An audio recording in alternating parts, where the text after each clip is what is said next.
പങ്കാളിത്ത പെൻഷൻ പിൻവലിച്ച് പഴയ പെൻഷൻ പുനഃസ്ഥാപിക്കണമെന്ന് മാവേലിക്കരയിൽ നടന്ന AKSTU ജില്ലാ സമ്മേളനം ആവശ്യപ്പെട്ടു.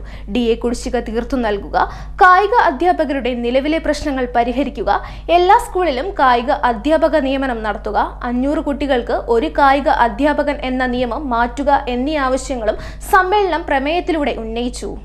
പങ്കാളിത്ത പെൻഷൻ പിൻവലിച്ച് പഴയ പെൻഷൻ പദ്ധതി പുനഃസ്ഥാപിക്കണമെന്ന് All Kerala School Teachers Union എന്ന AKSTUവിന്റെ മാവേലിക്കരയിൽ നടന്ന ജില്ലാ സമ്മേളനം ആവശ്യപ്പെട്ടു.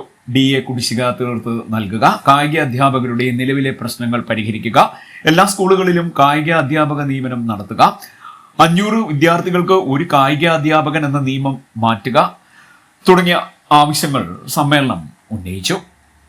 പ്രതിനിധി സമ്മേളനം സംസ്ഥാന ജനറൽ സെക്രട്ടറി OK ജയകൃഷ്ണൻ ഉദ്ഘാടനം ചെയ്തു. ജില്ലാ വൈസ് പ്രസിഡന്റ് ഷിഹാബ് നൈന രക്തസാക്ഷി പ്രമേയം അവതരിപ്പിച്ചു. ജില്ലാ ജോയിന്റ് സെക്രട്ടറി രവികുമാർ അനുശോചന പ്രമേയം അവതരിപ്പിച്ചു. സംഘാടക സമിതി ചെയർപേഴ്സൺ മഞ്ജുഷ അലക്സ് സ്വാഗതം പറഞ്ഞു. പെൻഷനേഴ്സ് കൗൺസിൽ സംസ്ഥാന സെക്രട്ടറി N ശ്രീകുമാർ, AIYF ജില്ലാ സെക്രട്ടറി സനൂപ് കുഞ്ഞുമോൻ, AISF ജില്ലാ സെക്രട്ടറി ആദർശ് തുളസീധരൻ, AKSTU സംസ്ഥാന ട്രഷറർ KC സ്നേഹശ്രീ, KGOF സംസ്ഥാന കമ്മിറ്റി അംഗം R കൃഷ്ണരാജ്, AKSTU ജില്ലാ vice president Geetha N Rao തുടങ്ങിയവർ സംസാരിച്ചു. സംസ്ഥാന സെക്രട്ടറി സുശീൽ കുമാർ PK സംഘടനാ റിപ്പോർട്ടും, ജില്ലാ സെക്രട്ടറി VR ബീന പ്രവർത്തന റിപ്പോർട്ടും, ജില്ലാ ട്രഷറർ മഞ്ജുഷ അലക്സ് വരവ് ചെലവ് കണക്കും അവതരിപ്പിച്ചു. തുടർന്ന് യാത്രയയപ്പ് സമ്മേളനം, ആദരിക്കൽ സമ്മേളനം എന്നിവ നടന്നു. CPI ജില്ലാ സെക്രട്ടറി TJ ആഞ്ചലോസ് ഉദ്ഘാടനം നിർവഹിച്ചു. അതിനെല്ലാം ജനങ്ങളെ നിർബന്ധിച്ച് ബാങ്ക് അക്കൗണ്ട് എടുക്കണം എന്നുള്ള തരത്തിലേക്കായി. അങ്ങനെ അക്കൗണ്ട് എടുത്തവരുടെ മേൽ പിന്നെ വന്ന ശിക്ഷ എത്രയാണ്?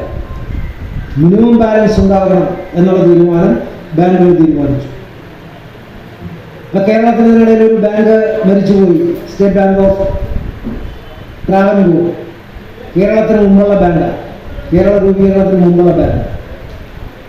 സ്റ്റേറ്റ് ബാങ്ക് ഓഫ് ട്രാവൻകൂർ ചത്തുപോയി എന്ന് പറഞ്ഞാൽ ആ ബാങ്കിനെ മറ്റു ബാങ്കുകളോടൊപ്പം ലയിപ്പിച്ചു എന്നുള്ളതാണ്. അങ്ങനെ ലയിപ്പിച്ചത് കോർപ്പറേറ്റുകൾക്ക് വായ്പ എടുക്കാൻ വേണ്ടിയാണ്. 5 ബാങ്കുകളിൽ നേരിട്ട് പോയി വായ്പ എടുക്കുന്നതിന് വ്യത്യസ്തമായി ഒറ്റ ബാങ്കിന് വായ്പ എടുക്കാം, അതായിരുന്നു രീതി. അവിടെയാണ് ഞാൻ ഈ പറഞ്ഞ രീതിയിൽ സീറോ ബാലൻസ് അക്കൗണ്ട് എടുക്കണം എന്ന് പറഞ്ഞ ആളുകളോട് പിന്നീട് പറഞ്ഞു, നിങ്ങൾക്ക് മിനിമം ബാലൻസ് ഉണ്ടാണ് 2000 രൂപ. ഒരു പെൻഷൻ വാങ്ങുന്ന ഒരു തൊഴിലാളി 2000 രൂപ ബാങ്കിലുണ്ട്, പക്ഷേ 500 രൂപ അത്യാവശ്യം കുഞ്ഞിന് മരുന്ന് വാങ്ങാൻ എടുക്കുന്നു, ഓട്ടോറിക്ഷയ്ക്ക് ഡോക്ടറെ കാണാൻ വേണ്ടി എടുക്കുന്നു എന്ന് പറഞ്ഞാൽ മിനിമം ബാലൻസ് കുറഞ്ഞു 1500 ആയി. അയാളുടെ പേരിൽ ഫൈൻ വരികയാണ്. 1451 കോടി രൂപയാണ് ആ ഫൈനിലൂടെ ബാങ്കുകൾ ഉണ്ടാക്കിയത്. 5 ബാങ്കുകൾ, ബാക്കി ബാങ്കുകളെ കണക്ക് വന്നിട്ടില്ല. അത് ആരുടെ നിന്നാണ് ഫൈൻ ഈടാക്കുന്നത്? 2000 രൂപ നിവർത്തിയില്ലാത്ത, ഏറ്റവും പാവപ്പെട്ട, മിനിമം ബാലൻസ് ഇല്ലാത്ത അവരുടെ കയ്യിൽ നിന്നാണ് ഈ പിടിച്ചുപറി കേന്ദ്ര ഗവൺമെന്റ് കേന്ദ്ര ബാങ്കുകൾ നടത്തിക്കൊണ്ടിരിക്കുന്നത്. AKSTU സംസ്ഥാന കമ്മിറ്റി അംഗം ഉണ്ണി ശിവരാജൻ അധ്യക്ഷത വഹിച്ചു.